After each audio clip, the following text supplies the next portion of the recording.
월요일 아침 여의도보다 먼저 여야 최고위원들을 만나는 최고대 최고 시간입니다. 국민의힘 김병민 최고위원입니다. 안녕하세요. 예, 안녕하세요. 자, 여러분 오보가 있었습니다. 김병태가 아니라 김병민 최고위원입니다. 제가 김병민 최고위원을 뭐 1, 2년 안 것도 아닌데 이 중요한 생방에서 이름을 잘못 얘기했습니다. 김병민 최고위원입니다. 죄송합니다. 네. 양해 부탁드립니다. 한 번 더 불러주셔서 감사합니다. 대신 오늘 독상을 드리겠습니다. 예. 장경태 최고위원 안 왔네요. 아직 장경태 네. 최고위원이 도로 사정상 조금 늦어지는 것 같아서 저 청취자 여러분들 양해 부탁드리고요. 그래서 예. 오늘 김병민 최고위원이 독상을 받게 됐는데 아주 그냥 얼굴에 웃음을 띠고 있습니다. 예. 그렇지 않습니다. 지금 당이 네. 비상 상황이라 네. 정말 걱정이 이만저만이 아닙니다. 아, 그렇죠. 예, 그래서 제가 좀 그 얘기를 좀 해볼 건데 한동훈 비대위원장 설에 대해서 앞서 이용호 최고위원은 좀 부정적인 의견을 표력하셨고 김병민 최고위원은 제가 알기로는 굉장히 긍정적이고 찬성하는 의견으로 알고 있습니다만 맞죠? 저도 고민이 좀 깊었습니다. 왜냐하면 비상대책위원회로 갈 거라고 사실 생각을 못했습니다. 예. 저는 시종일관 김기현 대표께서 불출마를 선언하고 당 리더십을 살려서 개혁과 혁신의 길에 나갈 거라고 생각하고 있었거든요. 그런데 이제 느닷없이 당대표 사퇴가 돼서 비대위로 넘어가게 되니까 저도 굉장히 좀 혼란스러웠거든요. 근데 수도권 광진갑이라고 하는 어려운 지역에서 뛰고 있는 위원장 입장에서 이 위기 상황을 극복하는 리더십을 어떻게 세우면 좋을지를 며칠을 고민했습니다. 주변에 있는 사람들에게도 수없이 물어봤고요. 근데 제가 내린 결론은 이번 비상대책위원장은 판을 완전히 바꾸는 비대위원장이 와야 된다라고 하는 결론에는 큰 이견이 없는 것 같습니다. 판을 갈아엎어야 된다. 무난하게 가면 무난하게 진다. 예. 이런 얘기를 하는 사람도 굉장히 많았고요. 비대위원장을 선임하는 조건으로 관리형 비대위 뭐 이런 얘기를 하는 사람들이 많습니다. 예. 정치적 경험이 풍부하고 선거에 대한 경험이 많은 분들이 와서 이게 어려운 난국을 돌파해야 된다. 그런데 가만 생각해 보면 지난 김기현 당대표를 뽑았던 전당대회에서 김기현 대표가 내세웠던 장점이 정치적 경험이 풍부하다는 거였어요.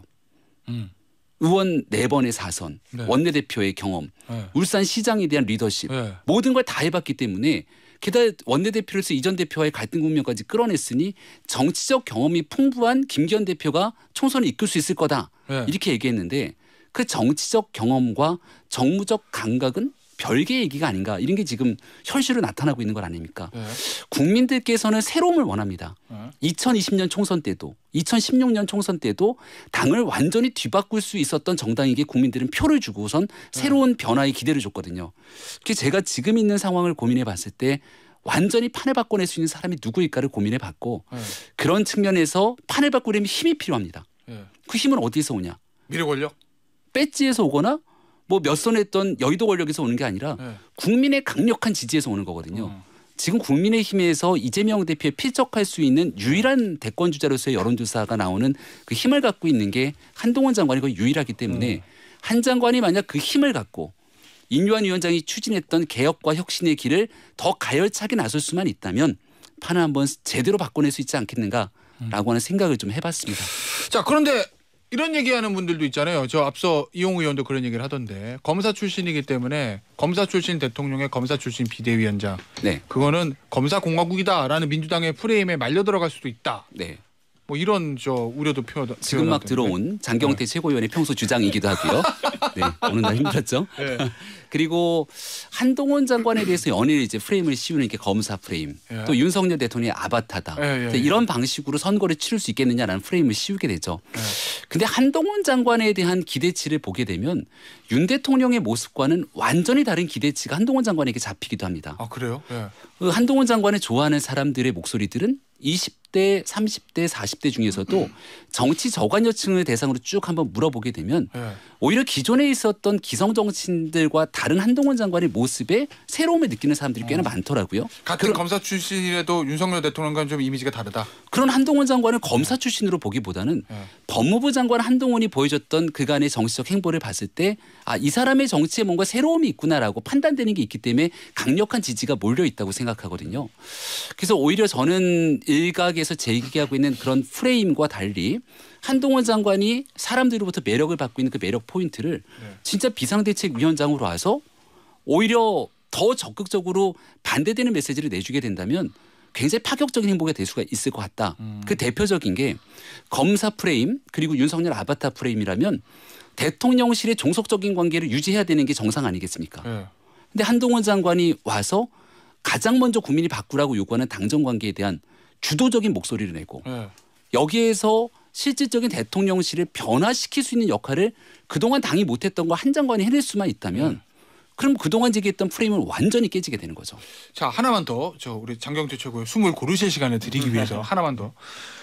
윤석열 대통령과 한동훈 장관의 관계가 예. 중앙지검장 3차장, 검찰총장, 대검 반부패 강력부장, 그다음에 대통령 법무부 장관이에요. 상사와 부하의 관계가 어쨌든 계속됐거든요. 그 상태에서 수평적 당정 관계를 이끌어낼 수 있을까? 대통령에게 하고 싶은 말 할 수 있을까?라고 의구심을 가지고 있는 국민의힘 의원들도 있잖아요. 네, 그건 어떻게 보십니까? 제가 고백컨대 네, 고백. 저는 한 1년 정도밖에 윤 대통령과 가까이 지내지 않았습니다. 한 장관만큼 가깝지는 않지만. 예. 근데 대변인 하는 동안 굉장히 가깝게 지냈거든요. 그렇죠. 그런데 대통령이 시킨 대로 안 했습니다. 고백컨대 대변인을 하면서 아, 그래요? 이런 메시지를 내자 저런 메시지를 내자라고 했을 때도 예. 항상 숨을 좀 골랐고 국민적 여론을 판단하면서 예. 이런 메시지보다는 저런 메시지를 내야 된다고 저 자의적으로 수정해서 얘기를 하고 예. 거기에 국민적 눈높이에 맞는 판단하려고 노력을 했거든요. 예. 불편할 수도 있겠습니다만 조금 지나고 나서 제가 하는 행동들을 오히려 더 충분하게 받아들이면서 이런 방식이 괜찮구나라고 수긍하는 모습을 여러 차례 봤습니다. 제가 최근에 있었던 일련의 과정 속에서 저는 대통령실과도 소통하지 않고 이른바 친윤이라고 하는 의원들과도 소통하지 않습니다. 김기현 대표를 둘러싸고 있는 희생 키워드가 가장 강력하게 요구됐을 때 우리 당의 친윤이라고 불리는 많은 사람들이 김기현 대표를 지키려고 했죠. 근데 저는 나서서 오히려 당 지도부가 훨씬 더 적극적으로 희생 키워드를 받아들여야 된다고 얘기했습니다. 저는 이게 우리 당과 대통령실을 위해서 필요하다고 생각하고 얘기를 했는데 세간에는 왜 엉뚱한 얘기를 하냐고 저한테 비난의 화살을 주는 사람들도 있었거든요. 시간이 지나고 나서 보니까 이 내용들이 오히려 옳은 것 아니냐 이런 얘기를 하지 않습니까? 한동훈 장관은 저보다는 훨씬 더 대통령을 잘 알고 있는 인사이기 때문에 만약에 당의 비대위원장으로 오게 되면 신뢰를 바탕으로 더 주도적이고 적극적인 메시지를 낼 거라고 생각합니다. 그리고 중요한 건 예. 그런 기본적인 자신감이 바탕이 있으면 단순하게 당정 갈등을 초래하는 반대 메시지를 내는 게 아니라 결과로서 만들어내야 되거든요. 그런 강력한 힘이 있을 거라고 저는 추정해 봅니다. 알겠습니다. 더불어민주당 장경태 최고위원입니다. 안녕하세요. 네, 오는 길에 사고가 좀 있어서 네. 차가 좀 막혔습니다. 장경태 최고위원. 한동훈 장관의 국민의힘 비대위원장이 왔다고 가정을 하면 민주당의 총선 앞두고 두렵습니까? 아니면 땡큐입니까? 한동훈 땡큐죠. 사실 왜요? 이 국민의힘의 지금 현재 문제는 수직적 당정 관계, 용산 출장소 아니냐 이런 거 아니겠습니까? 지금 국민의힘인지 용산의힘인지 모르겠다는 건데 사실 강서구청장 시즌 2다 강서구청장 보궐선 어땠습니까? 이 유죄 판결 이후에 3개월도 안 돼서 사면 복권시키더니 무리하게 김태우 후보를 집어넣는 과정이 있지 않았습니까? 결국 이 지금 무리하게 한동훈 장관을 법무부 장관에서 내려와서 뭐 총선 출마할지 어쩔지 모르지만 비대위원장까지 올린다. 저는 총선 김태우가 될 가능성이 높다고 보고요. 저희가 계속 지금 비판하고 있는 게 검사가 공천을 받으면 검사 공천이 되지만 검사가 공천을 하면 캐비넷 공천이다 이렇게 보고 있습니다. 그렇기 때문에 캐비넷 공천이요? 뭐 한동훈 장관 캐비넷에서 나와서 공천하는 듯한 모습들 여러 가지 지금 장제원 의원의 불출마, 김기현 대표의 당대표 사퇴, 패복 사퇴죠. 저는 살다 집권 여당의 대표가 마지막 최고위를 주재하시면서 마지막 모두 발언을 당 대표 모두 발언을 하시고 사퇴하실 거라 예상했는데 혹은 그렇게 기대했는데 패복 사퇴는 정말 이게 참담합니다. 우리 대한민국 집권 여당의 수준과 위상이 패북에 의존하는 정당인가? 야, 참 안타깝습니다. 그 얘기는 어떤 의미인 거예요? 뭔가 캐비넷에서 뭔가 검찰 조직이 작동했다 뭐 이런 얘기인 거예요? 뭐 모르겠습니다만 이제 많은 국민들께서 의구심을 갖고 있는 게 지금 약간 갑자기 이상 행동들을 보이는 거잖아요. 장제원 의원님 92대나 버스 동원해서 산악하면서 저보고 서울 가랍니다. 전 부산 지키겠습니다 했는데 갑자기 불출마한다든지 뜬금없이 의정보고회라면서 김기현 대표가 울산에서 새 과시를 한다든지 이런 부분들이거든요. 근데 문제는 뭐 어떤 여러 가지 이상 징후들이 많이 나타날지 모르지만 중요한 것은 윤석열 대통령에 대한 부정평가 국정 지지도와 국정 지지에 대한 평가와 예. 한동훈 장관의 비호감도가 거의 일치합니다. 그러니까 사실 뭐 저희가 아바타다 뭐 이런 얘기를 굳이 쓰지 않아도 예. 한동훈 장관은 누가 봐도 윤석열 대통령의 대리인이죠. 예. 뭐 그렇기 때문에 이 표의 확장성 면에서는 윤석열 대통령을 지지하신 분들은 당연히 국민의힘 찍을 겁니다. 예. 근데 문제는 지금 윤석열 대통령을 지지하지 않는 혹은 문제가 있다고 생각하시는 대다수의 국민이거든요. 그럼 예. 이걸 어떻게 엎을 것에 대한 고민을 하는데 한동훈 장관이다? 저희는 땡큐죠. 이 얘기잖아요. 네. 윤석열 대통령하고 너무 싱크로율이 높기 때문에 윤석열 대통령의 부정평가를 그대로 안고 갈 거다. 그걸 뒤집기는 어려울 거다라는 저 민주당의 생각은 어떻게? 이게 이제 민주당의 오판이라고 보고요. 네. 그러니까 한나땡 얘기하는데 한동훈 장관을 처음 법무부 장관으로 올리겠다고 했을 때 민주당이 제일 먼저 했던 얘기입니다. 아 그래요? 한동훈 장관 올라오기만 해봐라. 네. 청문회에서 끝장난다. 이렇게 얘기를 했는데 어땠습니까? 김남국 의원이 얘기했던 최강욱 의원이 얘기했던 뭐 3M이니 이모 발언이니 역대급 여의도 정치사에 기록이 남을 정도의 황당한 일들이 벌어졌고 한 2년 가까운 기간 동안 법무부 장관 하면서 오히려 한동훈 장관 한 명에게 쩔쩔매는 의원들의 모습들이 보여줬던 거잖아요. 그러니까 윤석열 대통령과 한동훈 장관의 싱크로율이 일치한다고 하는데 저희가 이렇게 데이터를 분석해 보면 윤 대통령을 좋아하는 그룹과 한동훈 장관에게 매력을 느끼는 그룹은 완전히 다릅니다. 아 그래요? 예. 보수층에서 기본적인 지지 팬덤이 있는 거는 맞습니다만 한동훈 장관에게는 이른바 대한민국 유권자의 가장 캐스팅 보터로 불리는 20대, 30대, 40대의 정치 저간여층들이 관심을 갖고 지켜보거든요. 이 사람의 정치에 좀 새로움이 있다고 봅니다. 애석하지만 여의도 정치권을 바라보는 시각에서는 우리 장경태 의원님도 젊고 초선이지만 여의도 정치권 전체를 하나의 통으로 묶어서 좀 약간 기득권처럼 치부되는 경향이 있는데 한동훈 장관에게 기대하거나 한동훈 장관에게 매력을 느끼는 그룹들은 이 부분과 좀 다르다는 거죠. 그래서 이런 상태 속에서 한 장관이 직접 정치에 뛰어들고 이런 국민적 관심사를 실제 행동으로 이끌어갈 수만 있다면 오히려 대통령과 완전히 결이 다른 행보를 보여줄 수도 있다고 생각합니다. 꼭 한동훈 장관 비대위원장 되셨으면 좋겠고요. 예. 이 윤석열 대통령 그나마 여러 정윤회 사건 등을 뭐 과정에서도 박근혜 정권에 대항도 하고 사람에 충성하지 않는다 이런 명언도 남기긴 했죠. 근데 한동훈 장관 법무부 장관 하면서 뭘 보여줬습니까? 무법부에다 위법한 시행령 통치에 심지어 김건희 여사 방탕 마치 무슨 김건희 여사 호위무사도 아니고 법무부 장관이 정말 아무것도 보여준 게 없습니다. 인사참사 인사검증 제대로 했습니까? 자녀 학폭 의혹 다 검증했습니까? 그러니까 이런 부분들이거든요. 그러니까 저는 아무튼 뭐 민주당의 여의도 문법이다 어쩐다 하시는데 여의도를 무시한 윤석열 대통령의 불통 이제는 한동훈 장관으로 완성 이렇게 말씀드리겠습니다. 알겠습니다. 이 부분 하나도 좀 질문을 드릴게요. 만약에 한동훈 장관이 비대위원장 되면 연말에 지금 민주당에 강하게 공세를 펼 것 중에 하나가 김건희 여사에 대한 특검법이잖아요. 그렇죠. 그죠? 그러면 아마 민주당 입장에서는 대통령실에서 거부권 행사할 경우 행사하지 않을 경우 다 대응책을 가지고 계실 것 같은데 한동훈 장관이 비대위원장이면 그 부분은 어떻게 풀어나갈 수 있다고 봅니까? 일단은 대통령과의 어떤 거리감을 생각했을 때. 국민의힘 입장에서는 네. 민주당이 이제 총선을 딱 코앞에 두고 특검법을 제출한 상태, 특검법 처리를 하려고 하는 상태이기 때문에 이게 만약 처리 통과가 되게 된다면 총선 내내 특검으로 선거를 치르니까 이건 총선용 특검이다라고 하는 면에서 부인할 수 있는 사람은 아무도 없을 겁니다. 그런 측면에서 이제 국민의힘이 여기에 대한 문제를 제기하고 있는 거고요. 다만 김건희 여사를 비롯한 대통령 가족에 관련된 문제, 예. 대통령실에서도 국민 눈높이에 맞춰서 그냥 무조건 아니다만 외칠 게 아니라 뭔가 당에서 국민들이 이렇게 생각하신다. 그리고 애당초에 처음 생각했던 대통령실의 이 국민적 나름대로의 눈높이를 맞춰가기 위한 제도적 보완이 필요하지 않겠냐. 뭐 이런 제2부속실 설치라든지 뭐 특별감찰관 이런 그러니까 지금 부분. 나오고 있는 일련의 과정들을 이른바 지난 국민의힘 지도부에서는 사실상 제대로 목소리를 내지 못했던 거거든요. 그러니까 한동훈 장관이 만약 비대위원장으로 오게 된다면 허심탄회하게 가서 이야기를 꺼낼 수 있지 않을까라고 기대를 합니다. 할 수 있을 세간에 거다? 이런 얘기들이 있는데 이거를 그냥 무조건적으로 거부하면서 가는 것이 능사가 아니다. 특검법은 정치적으로 활용될 수 있는 사안이라면 이 내용들을 만약 거부하더라도 그 다음 국민들께 보여줄 수 있는 실질적인 조치들이 나와야 되는데 이거를 행동으로 이끌어내면 그게 건강한 당정 관계고요. 행동으로 이끌어내지 못하고 민주당 주장에 맞춰서 대통령실을 공격하면 이건 당정 갈등으로 더 최악의 상태가 되게 되죠. 그러니까 갈등으로 비화되는 다른 목소리가 아니라 실제 변화를 이끌어내는 주도적인 당정 관계 주도권을 가져가는 것. 이 차이를 어떻게 만들어낼 수 있는가가 만약 한 장관이 비대위원장으로 오게 된다면 제일 먼저 풀어야 될 숙제일 겁니다. 어떻게 보십니까? 아니 한동훈 장관이 법무부 장관 할 때도 공정한 법치 행정을 보여주지 못했는데 여당 대표가 된다 해서 공정한 법치가 확립된다 이렇게 보지는 않고요.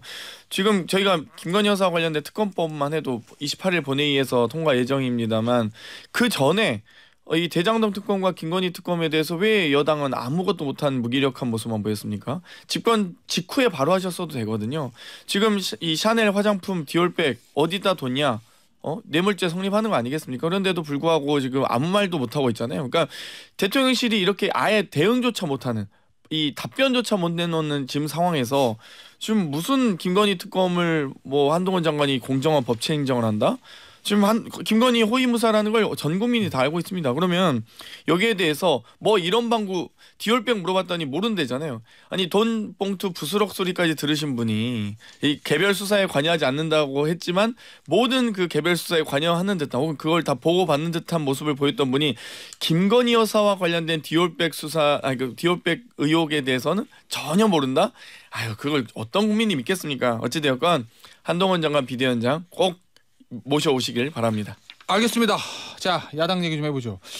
장 최고위원 김영진 당대표 정무조정실장이 이런 얘기를 했다고 하죠. 2020년 총선 때 보면은 이해찬 대표가 뒤로 좀 이렇게 좀 물러나고 이낙연 전 대표가 선대위원장을 맡아가 총선 치른 적 있잖아요. 그 얘기하면서 2말 3초쯤에 보면 앞으로 변동의 시간 올 수도 있다. 뭐 이 얘기했다고 하는데 그 얘기는 2월 말 3월 초 총선 임박해지면은 이재명 대표가 대표는 유지하되 뒤로 좀 빠지고 다른 사람 얼굴로 총선 치를 수 있다. 이 생각을 지금 하고 있다는 거예요, 민주당에서?